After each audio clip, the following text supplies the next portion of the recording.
Halo, makadini simeli ini ndiri musikanawo ane 40 years. Ndakamboita hangu mwana but mwana wangu akashaya. Ndikambotraya kuita futi but nhumbu ndobva yabva.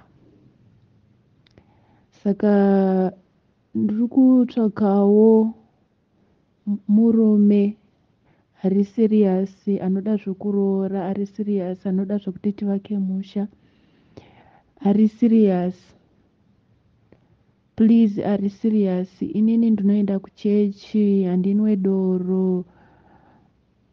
Ndotsvagawo murume ari positive. Ini nokuti inini ndiriwo positive, ndiri positive, saka ndotsvagawo munhu ane status yandinayo kuitira kuti tigozonzwisisana pasazoita maproblems.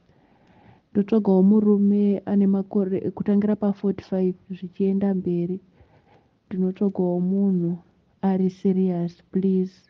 Handidi munhu anoda zvekutamba neni. Ini ndinoshanda but ndoshanda zvangu stay in. Ndogara muno muSouth Africa. Ndodawo murume anoshandawo kuti tigozobatsirana kuvaka musha.